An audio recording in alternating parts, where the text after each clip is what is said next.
first panel of ASIFAC 2024. And now we're going to keep all of our cheering to a minimum because we are live, but we can say hi to stream really quick. Hi! And now we're silent. Thank you guys. So our first panel is about breaking down the animated promo for ASIFAC, and I'll let you guys take it away. Hello. Can you hear me? Is my face okay? Okay. Mic test. Hello. Maybe use this. This is better idea. Yeah. No worries. Hello. Hello. Nice to meet everyone. I'm Min. I'm a 2D animator and storyboard artist, and I'm currently working for Slothique and BW Studios. And also I'm volunteering ASIFA-South as onboarding coordinator. And for this promo, I took charge of production manager and help some effect animation. Hello, my name is Wasan. Some of you may know me as faculty here at KSU, where I teach animation. I'm an artist at Midnight Oil Animation, and I came into this project as a character rough and cleanup animator. Hi everyone, my name is Neko. I am a 2D animator and compositor. Most recently, I had the opportunity to composite on season 2 of Hitmonkey, which was super fun. But as if I wasn't busy enough with that, I also like to volunteer with the ASIFA, so I was also helping out compositing this promo. Yeah, that's so fun. And can people in the back hear? We would like to show the ASIFA 2024 spot promo and like production process and in-depth breakdown the behind the scenes. You might want to. So before I start, I want to mention ASIFA-South is a non-profit organization. So all the artists who joined this project, they spend their time for the volunteering to help, even though they have their own work. So, and it took time to finish this project, even though it started in 2020. So I want to say thank you all the artists for their help.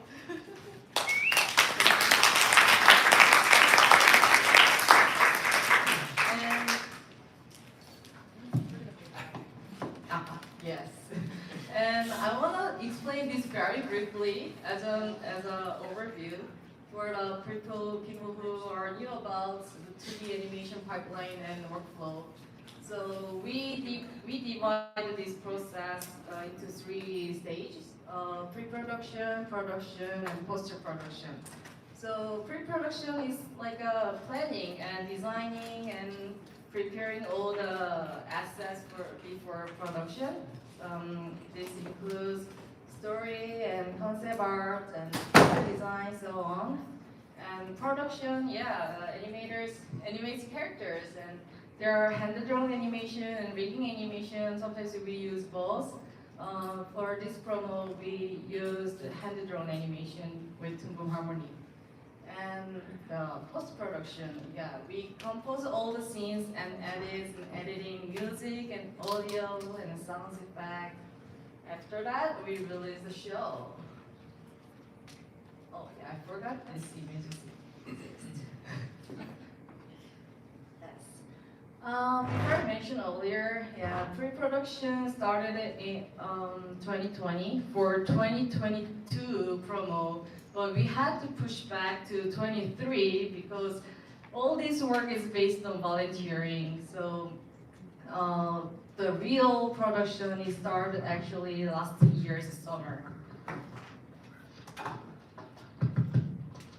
And I got to hand over the completed pre-production. Pre-productions like in 2020 summer. That includes character designs and concept art and some animatics. So let's look this up. Sorry about my. I'm wondering what's causing it. Like static, there's like a text thing over here. Hello? I think just only one mic is should be. I think it's mine. I think mine's the problem. So let's just lose mine. Sorry for the trouble, y'all. It's fun, like. Okay, the 2024 spot promo theme was to represent ASIFA-South as a conduit for creative empowerment with anime theme, yeah. The art director, all the promo art style is inspired by anime such as Pokemon or Sailor Moon, with a very focus on effect animations. So such as fireballs and lightings and smoke and some speed lines and transformation. So cool this. So our art director Adrian created star phrase, which demonstrates the overall our design, color picks, and overall rules.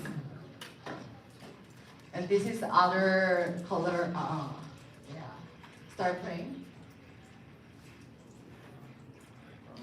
Oh, yeah. Oh, okay. And they wanted to focus on minimal staging with a very gradient color with some comic elements. And this is the color script.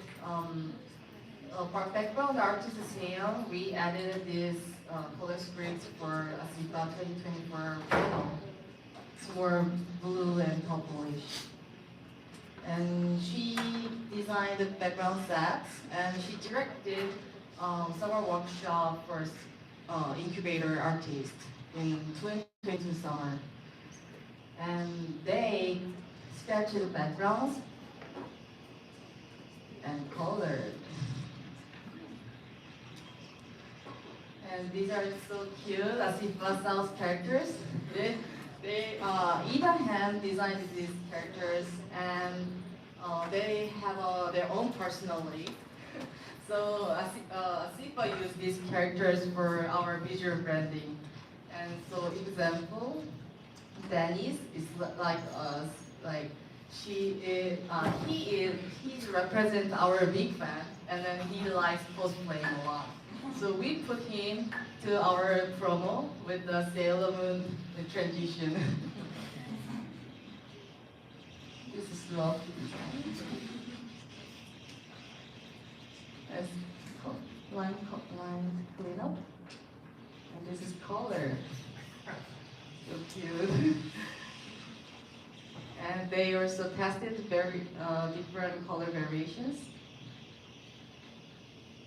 Yeah, and for animating, character designer had to note for character proportion and mechanisms such as tails and hairs, and even like hand size, to compare their body size. And this is very helpful for the animator, right? Okay, and let's watch animating.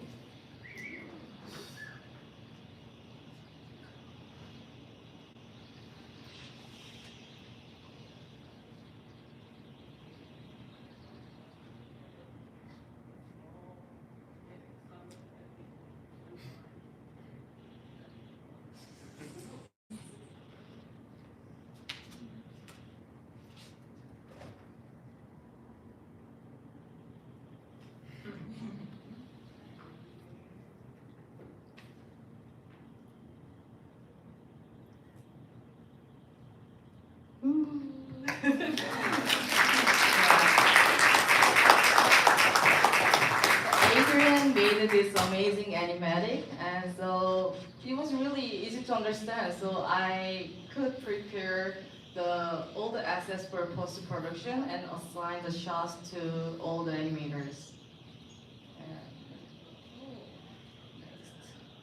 Okay, and then, oh yeah, and I and Drew, who was a previous project coordinator, and we looked it up available animators, but there's a bunch of animators, but it was hard to find volunteering animators along with our time schedules.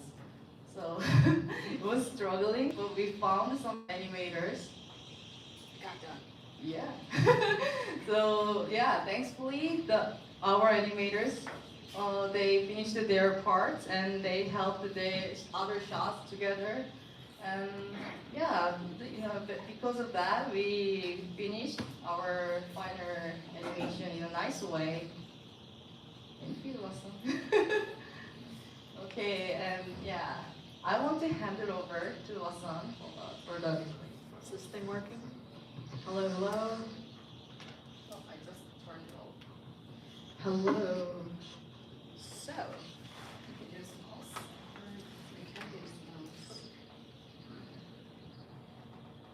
So going into production, when you've got your pre-production done, that's your skeleton of the project, and then you just got to get into making it. And you know, if people have done a fantastic job doing the pre-production, you have no problem going into production. Particularly Adrian's animatic was so nicely timed and nicely staged, and the characters were so on model that they could be used as keys for the animation. So I was able to just kind of jump into it. This was one that I did. I'm gonna skip forward because it's not the whole thing. And this is what I call a spaghetti pass. And I call it a spaghetti pass for two reasons. One, because the drawings look like spaghetti. And the other is because, you know, you're kind of throwing things at a wall to see what sticks, like you would with spaghetti. I don't know if everyone's done that. But yeah, regarding, you know, because the character was so well posed and staged already, all I really needed to work on was the timing and just, you know, the snap of the throw. So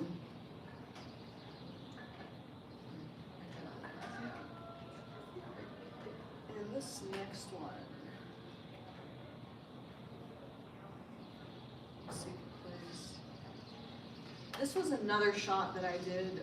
So this was the shot that Drew handed me first, because he was the one who started it, and when he couldn't continue on, I had to pick up and finish it. It is mostly keyed. It's a little cleaner than what I usually do, but you know, once I had it, I could just kind of go on with it. And this is a tie-down pass. And a tie-down pass is making everything look pretty.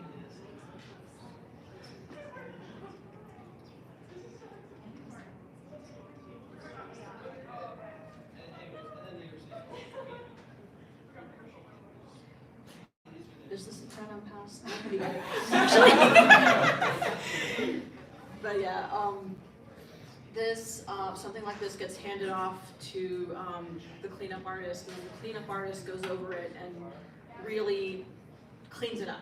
You know, they give it the lines, and they might give it the color if that's what they're doing. So this is the tie-down pass for this. And you can see it's a bit more detailed. There's more elements to it. You know, that the hat wasn't in the first one, the cape wasn't really doing anything, but now it's there. You go through it. You go stage by stage. You're adding onto the piece that you're working on. You know, gradually. You know, you don't try to focus on everything at once. Here's another one.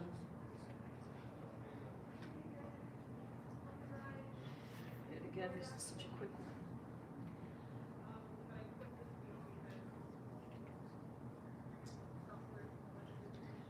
And you know, whatever happens off camera stays off camera. So, you know, you don't have to worry about details like what the foot's doing if you're just not going to see it in the final piece.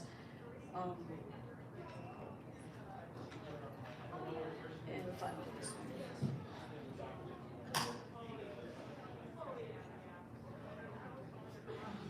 Here, if you're doing a little Batman pose.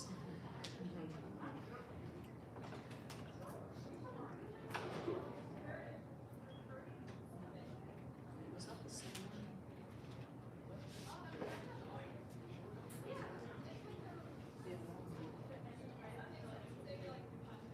Yeah. And so this is cleanup.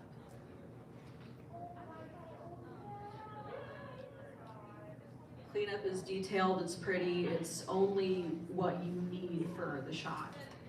No extraneous details, and once you're done with that, you just pass it on to color. And this was the cleanup and color for the first scene. Suji helped the cleaner, and I did some effect animation. Yeah, Suji did great on this. Let's watch one. Oh, want to watch it again? Yeah. Yeah, let's watch it again. Oh, this is a different one. But yeah, some additional animation was added onto the shot, which really helped it shine.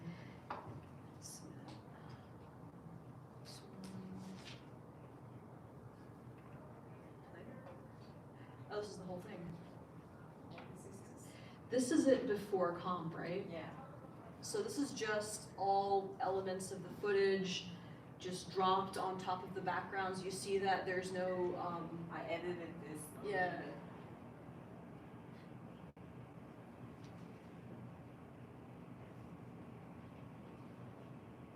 It's only the animation.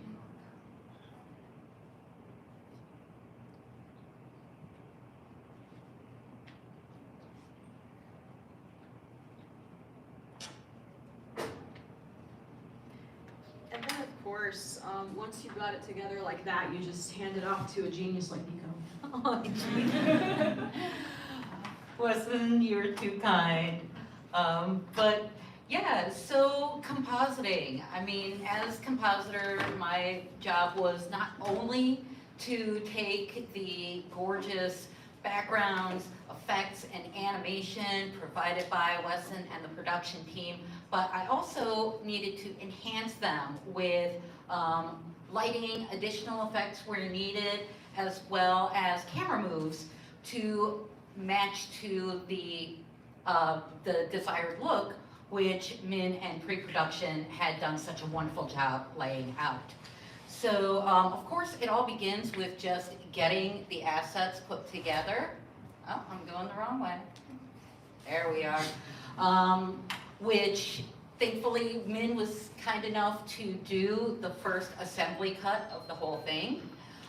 So I started from a really good place. This is what that looked like. So at this stage, it's just about getting everything together, making sure things work, testing camera moves, making sure, do we have enough resolution for what we want to do? Do we have enough background coverage? And if not, then talking through the potential solutions with our team leads, so that we can figure out what we need to do to put ourselves in a good position moving forward. One of the very first things, of course, is to actually integrate the character into the scene. So you notice that previously the background was just one single plate, so the character didn't really look like they were standing on stage. So it was just a matter of duplicating that background, pen tool masking around the duplicate, so that way I had just the stage, which I could then place in front of the character.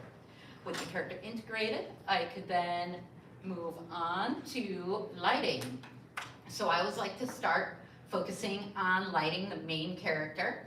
And I like to start, this is pretty subtle, but I like to start just by doing a very subtle gradient on the character just to help integrate them into the scene some more.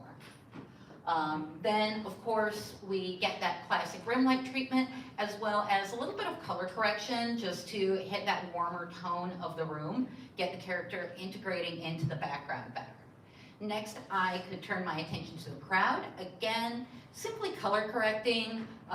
You know, this is very much a concert vibe, so wanted to get them lit to match that feeling a little bit more. But I did notice that the foreground characters were getting a little bit washed out. So I did one more pass of color correction on them and also adding that subtle gradient again, just to help integrate them into the frame. At that point, we do the lighting.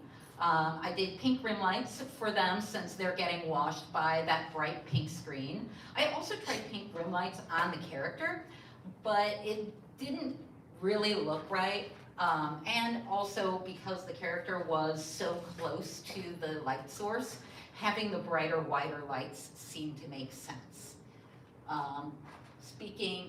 So then we have the glows for the glow sticks, because I mean, they're not glow sticks if they don't glow, right? And speaking of glows, I did another glow pass on the background. It was already beautifully painted with this really cool screen texture, which I loved, but I just wanted to like amp up the glowiness a little bit more, make this really energetic and intense. Which then led me into doing some cool effects of my own. So this first one was, when you see the final pass, you'll notice that we kind of have a transition from where they catch the thing and kind of pull their cape around them to then this shot. And so to facilitate that, I wanted to do a little bit of a light burst with the O, and that was just as simple as actually putting a light burst on the O and then just keyframe animating the ray length and intensity to get that transition. Also, we wanted to have a little bit of a flicker of the O and the C coming on. So you'll see here that I just did that with another O, duplicate of the O layer, and this time just using a little bit of an expression as well as keyframing glow radius, threshold, and intensity where I needed, as well as, of course, matching the lighting of the, animating the lighting of the rim light to fit with it. So you can see here that, you know, when the O is first on, the rim light is not quite as displaced. Basically, I animated the distance as well as the brightness of it. So then, of course, when it's off, it's gone completely, and then when it is on at its brightest setting, it is more distant and also a little bit more feathered, just to, again, kind of make it look like the character is actually being lit by the light. So that was kind of the first pass of everything. I showed that to Min and to Ginger, and Min rightfully pointed out that the stage was looking a little more static than we wanted it to for the grand finale of this promo. So she suggested doing some laser beams, which is exactly what I did here. So I just used a purple solid with low opacity, and then pen tool masked it, put my anchor point where it needed to be, and keyframe animated the cycle so that we got a nice sweep of these sets of laser beams. Then I went ahead and put a Gaussian blur on it. I know you would think that I would want to use a glow, but what I found was the way that the glow was multiplying over the already very hot white background, I was actually losing intensity at that point. So the Gaussian blur did what I needed it to. It made things look glowy, and it didn't have those negative interactions with the background. So then, yeah, I did spotlight in much the same manner, but you'll notice here that the character doesn't really look like they're being affected by the spotlight at all. So that took just one final color correction pass, just with an adjustment layer just on the character to really make it look like they're being lit by that light. Then it was a matter of the camera move. We knew we wanted a big 3D parallax camera move, 3D, 2.5D, whatever you want to call it. But yeah, you can see my setup for that here. You can see the my duplicate stages and my layers of characters. So just kind of got that set up and working. And then just as a finishing touch, I did a little depth of field blur just to make it a little bit more realistic. Basically, I used a lens blur, and I keyframed the blurriness of it. So that way when the camera is passing, quote unquote, passing by the foreground crowd, they are blurrier, and then as we pull back, they get more and more into focus. And so yeah, so this is what this final shot looked like once it was done. Let's see if we can make flip. goes.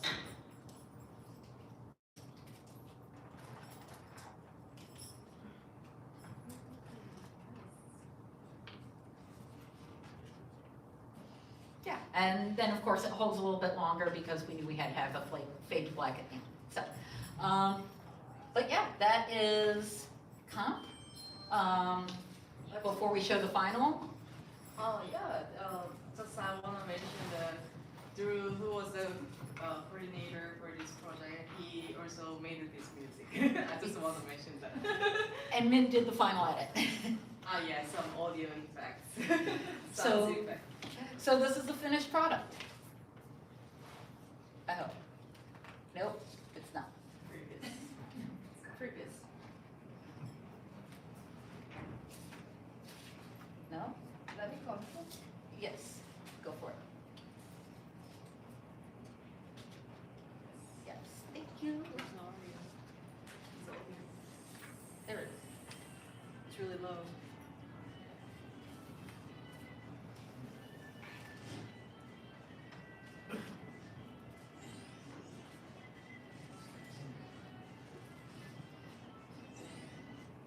That's hard. Hate it when that happens.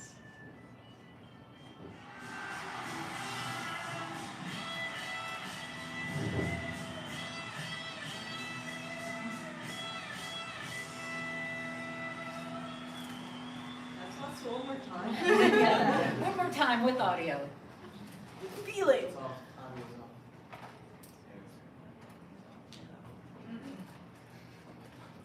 if you want to compare them.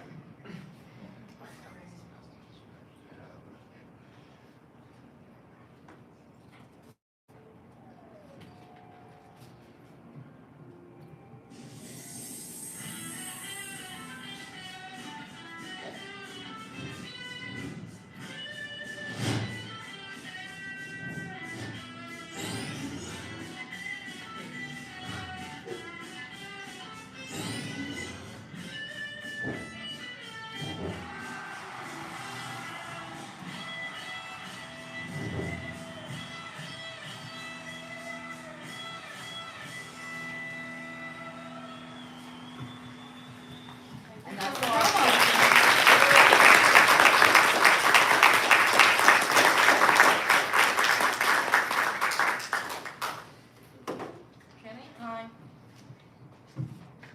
Q&A time. Yes, let's open it up to questions, and we'll just leave kind of the progression reel playing in the background. So who's moderating questions, or do we just get to pick? I think let's just pick. All right, you. Me? Yeah. We're about to actually come around with the microphone, but really quick, we will be passing out note cards with some pens for people to vote on their audience choice. So once you do, just leave the pens down. They're going to come around with stacks of 5 cards and 2 pens. So just keep that in mind if you see that being passed around. Okay, so my question is, what is the difference between storyboarding and animatics? Or can they, is it like one is different and then the other is a little bit different? Or can both be like interchangeable? So I would say storyboards are a work in progress. You can continue to add to them, you can take away from them, but when you're going into the animatic stage, you have to have the intent to lock your time and just every detail that you're trying to get in. The animatic is something that you play, the storyboard is something that you might look over and write notes over or make corrections over. Thank you. So I have a question. Do you guys use mood boards for this? Sorry? Do you guys use mood boards for it? That's good. Mood boards. Yes, let's start. Move board. I didn't receive the move board because I got handed over after all the completed pre-production. I think the move board, Adrian, who was the art director, made it. But I guess it will be similar to the style frame.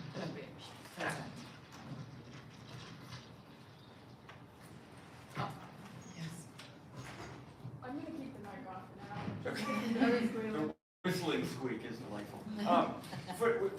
Okay, so obviously the compositing, is that all done in After Effects, looks like top to bottom? Yes. Is, when you're doing the rim lighting, are you animating shape layers or paths just exclusively over top of the character?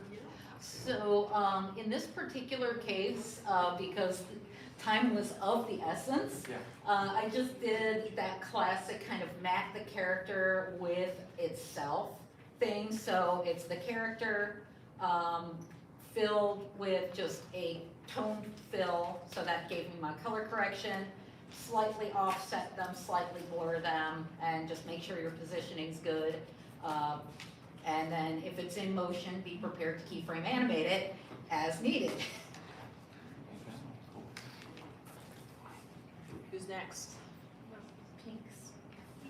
Yeah. Hi. Hey, I had a question. So you guys mentioned the kind of volunteer structure that you guys are working with animators and stuff, and I was just wondering, how did you guys kind of tend with the challenges of that? Did you have to like kind of keep switching people out for work, or did it kind of boil down to like a very specific team you ended up with in order to like complete the project? Since like I know a lot of studios have to like kind of contend with that, since I've been through that personally myself. Just curious. So yeah, Drew and I looked it up the available animators. So I think we looked around the ASIFA member first, and then we asked, hey, do you know any available animator right now? Like we need a cleanup artist, we need a color artist, or any like but anyway, so effect animators. So but it's, even though they said I'm available, but it's in the timely manner, and then our schedule, their schedule is still different. So always like we need a backup plan. So okay, she can do that. So finally I did back up the animating or all the general artists. So that was a really hard part for me, and also overall production for the volunteering project.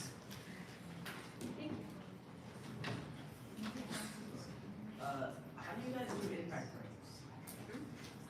Impact frames? Impact frames. Impact frames.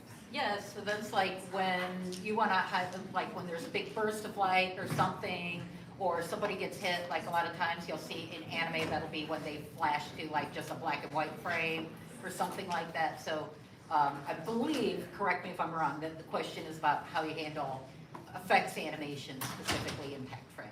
I think that's a you question.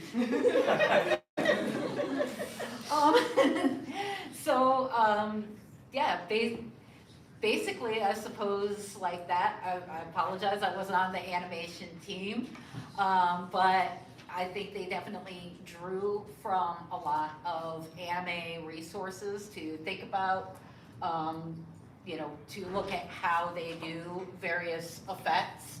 I think, like in this particular impact frame we have going up, that was just done in After Effects. That was just that transition to white. Yeah.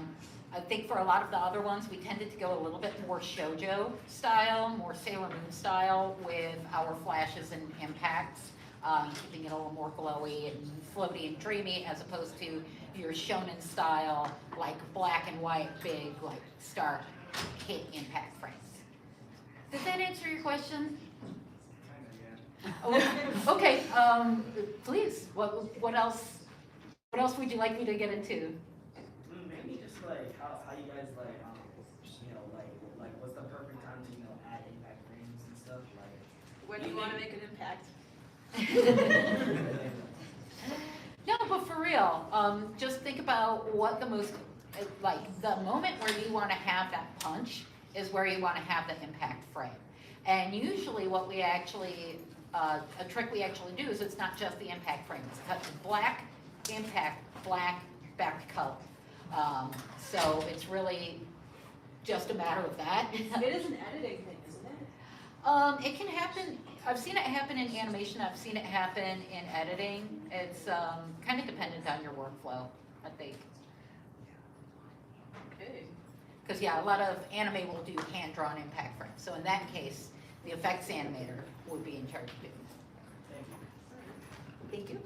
Thank you. Landon. this is a compositing specific question, but I know After Effects is like the king of 2D animation compositing. Do you ever use other applications for that? Yes, absolutely. I am in love with node-based compositing. I love working in Nuke. On Hitmonkey, I was working exclusively in Fusion, and that was also just an absolute blast. You know, I think a lot of the comp skills are very, very transferable from 2D animation to 3D animation to even live action, which I'm hoping I get to branch out and work in more live action as well as animation. But yeah, so Nuke, Fusion, After Effects for me. I don't know if anyone is using Houdini much, but I'm excited to learn it. So yeah, did that answer your question? Yeah, thank you. I Thank was you. kind of struggling with the node-based compositing tools for 2D animation, but it's good to know that they're like, it's usable. It is absolutely viable, and I think it really comes down to the compositor and the needs of the production. So it comes down to how your brain works, what makes sense to you. Then it also comes down to what do you think you're going to need to do in the production. There are some things that node-based is going to do better than layer-based, and vice versa. Udra? This is for you. So how did you get into compositing, and what advice do you have for someone interested in effects animation? Okay, so I actually came to compositing late in the game. I knew from a very, very early age that I wanted to work in animation, and I tried my hand at a lot of different things. I've always been in love with 2D animation and doing the animation side. But then I had the opportunity to start doing more comp, actually on my film, The Pope's Dog, which is going to be screening here tomorrow. We didn't have enough compositors near the end of production, and I was like, please, let me do some. We had an excellent VFX supervisor, Noah Catan, who was willing to train me. And yeah, in working on that, I absolutely fell in love. I realized this is my fit.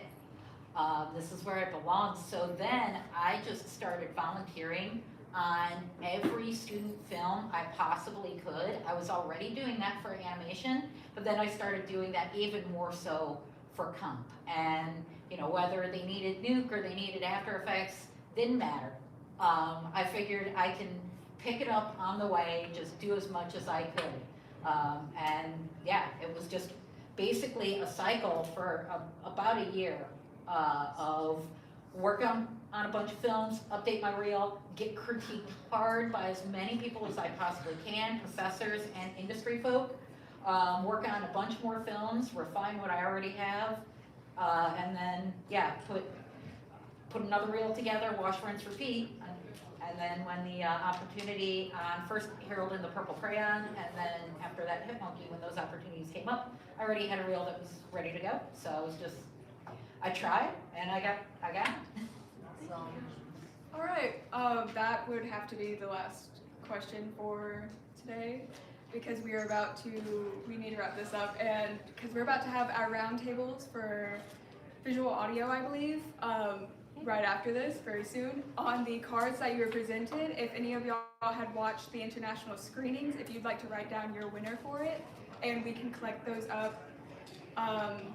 If you want to leave them maybe in like a pile at the beginning of this room, that would be great. Or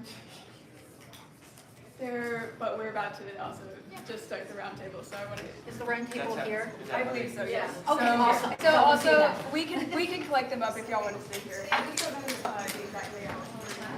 Thank you all. Thank you.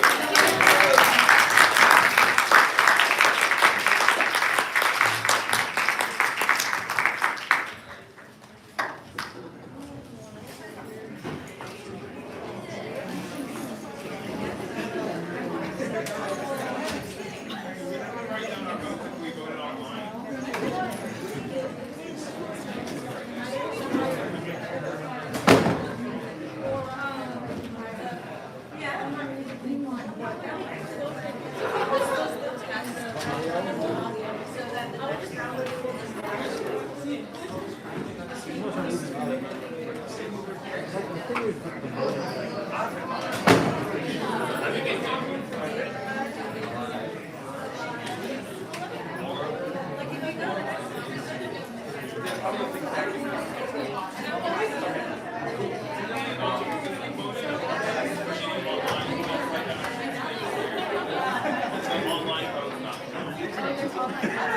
There's some support stuff like that's what we call it.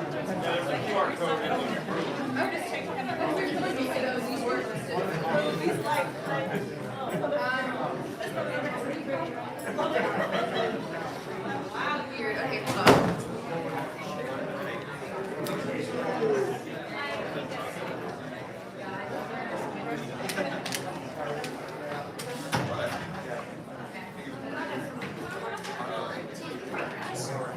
So they're going to use my computer. I'm just stranger, sorry. I'm just enjoying the same. Yeah.